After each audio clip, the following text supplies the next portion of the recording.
Pêcher, ben déjà, il y a la passion qui est là, hein. Ça, si t'as pas de passion de la mer,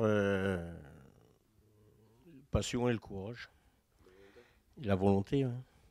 Mais ce que je reproche un petit peu maintenant, c'est que il y a beaucoup de théorie, il n'y a pas assez de pratique comme à l'époque. Nous, quand j'ai commencé à embarquer, il y avait la promesse d'embarquement. Ben, le patron venait à la marine et nous, il faisait le papier. Puis on a toujours appris, ben, la plupart des pêcheurs ici, c'est appris sur le tas. Ça, c'était l'école, il n'y en avait pas. Et quelques années plus tard, on m'en a passé les diplômes pour être patron. Il fallait le PCM à l'époque. Et de là, après, passer le capacitaire. Et bah, dernièrement, il y a quelques années, moi et mes matelots, on a passé le capitaine de son. Et ça s'est fait comme ça, hein. Et il y avait de la pratique et les matelots, le patron nous montrait qu'est-ce qu'il fallait faire. Si on faisait une connerie, c'est les matelots qui engueulaient le mousse. Bah ouais, ouais, bah, de toute façon, c'est ouvert à tout le monde, hein. Et il peut y avoir des femmes très, très bons, très, très bonnes pêcheuses. Oh bah oui, oui, si la personne est motivée, qui aime son métier,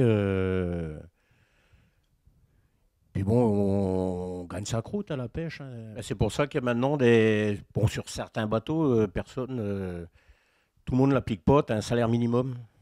Bon, peut-être que ça s'applique plus à la pêche côtière ici. Tu as un salaire minimum et plus la paire.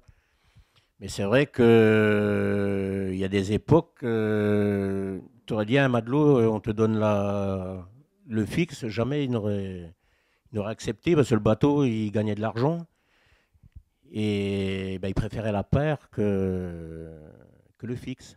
Et c'est vrai que, bon, il y a peut-être, je sais pas s'il y a des gens qui ne savent pas ce que c'est que la paire, mais nous, on est encore sous les lois de Colbert. Et les lois de Colbert, c'était, il y avait les corsaires.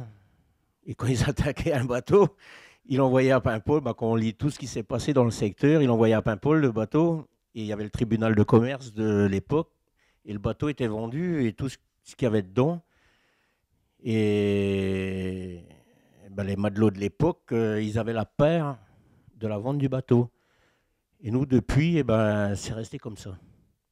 Mais bon, maintenant, on est bien obligé d'évoluer un petit peu. Mais pour une sécurité, bah, des familles et des gens qui. Parce qu'un matelot, il a envie aussi de vivre, de s'acheter une maison, une voiture. Et il faut qu'il ait un minimum. Parce que quand le bateau ne sort pas, ben, autrement, ben, ben, il n'y a rien du tout, il crève la dalle. Mais ça, c'est des choix d'armement. Et c'est vrai qu'il y a des bateaux, c'est des chalutiers, c'est vrai qu'ils sont partis, qui étaient redevables. Quand ils avaient enlevé le gasoil avant du poisson, ben, il restait que dalle, quoi.